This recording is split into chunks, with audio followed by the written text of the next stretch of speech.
We should note that there's a lot of work to be done. President Obama tweeting within the last day or so, expressions of sympathy aren't enough. It's time we do something about this.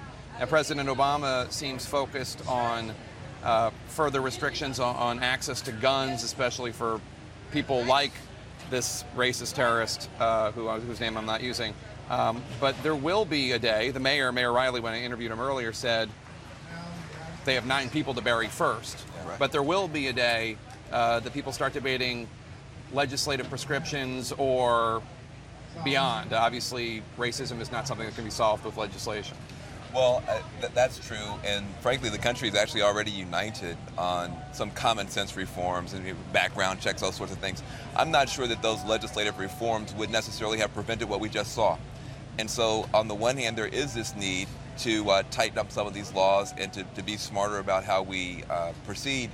But I think at the end of the day, we also have to acknowledge that all the laws in the world are not going to remove the stain of racism, won't necessarily deal with the mental health issues. And so it's a complex problem.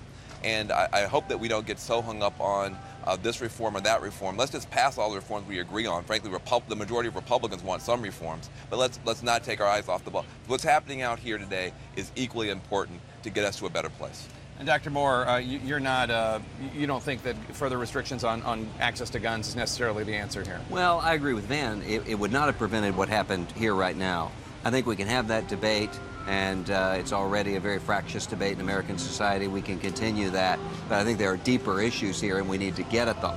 And when Douglas mentioned the fact that they're still having a Bible study Wednesday night, still inviting whosoever will may come, I think that gets at a key part of this. You know, Jesus talked about a priest and a Levite who passed by a man who was beaten on the side of the road. And Martin Luther King famously preached on that and said the reason they passed by wasn't just apathy, it was fear. They feared that they too would be attacked. We need this sort of moment of churches that will say, we are so confident in hope that we are not going to fear. We need white Americans who will say we're not going to fear to be able to address these deep and systemic issues of racial injustice in our country. And if perfect love casts out fear, as the Bible tells us, then we ought to be able to come together and to work to do that. And Professor Brinkley, one of the things that this seems to have been a tipping point in terms of I have seen more conservatives, including Dr. Moore, talk about the need, in their view, to take down the Confederate flag at the state capitol. Obviously, the Confederate flag didn't cause this young man to do what he did. He was an evil racist, and he owns it. But I have seen more conservatives say this. Ed Morrissey, a blogger with the Hot Air blog, said the Republican National Committee should push South Carolina's primary to the end of the process unless they take down the flag. Well, that's right. Mitt Romney's weighed in and has said, get rid of the flag. It needs to come down. I think that's something tangible that might come out of all this. Gun control's a tough issue. President Obama went to the mat on it.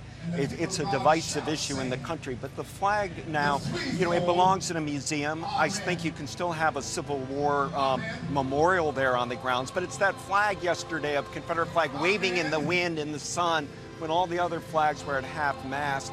And other states have tried to deal responsibly with that flag. I think South Carolina has to let it go, and hopefully the legislature will do that in the coming days. Van Jones, the governor who put that up, Democratic Governor Fritz Hollings in 1961, 1962, a lot of Republicans say, why are Republicans getting dinged with this when Democrats, a Democratic governor put the flag up, and certainly there is no shortage of examples of Democrats, Robert Byrd, sure, senator, former member of the Ku Klux Klan. I think it was a Grand Kleagle of the Ku Klux Klan.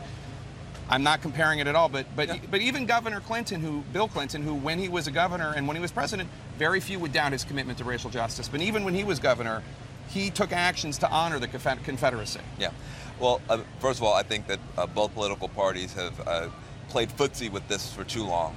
I want to say one thing, though, I think we don't want to rush past.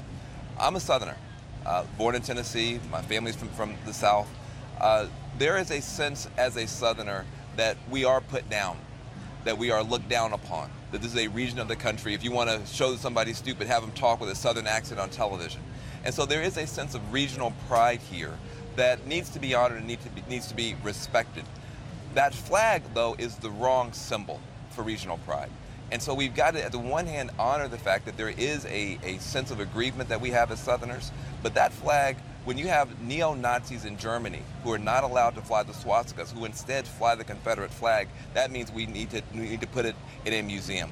I don't think we should kick any one party because, as you said, even Bill Clinton played footsie with that flag, but it's time for the footsie to end. It's time to put that flag in a museum. Well, I don't know that he did anything with the flag, but he did honor the Confederacy in some way. Yeah. Dr. Moore, it goes beyond the flag, of course. There is the Richard Nixon's Southern strategy, the way to peel away working class whites by appealing to them on racial issues in many ways. And I think that has changed, and certainly changed among my constituency of conservative evangelicals in the South.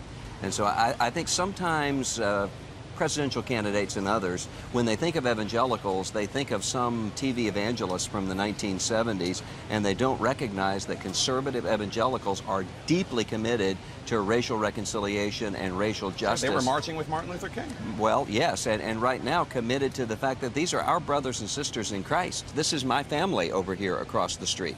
And so any using of race as a way to divide us as a wedge issue is not going to work with people who believe the Bible and who believe in Christ.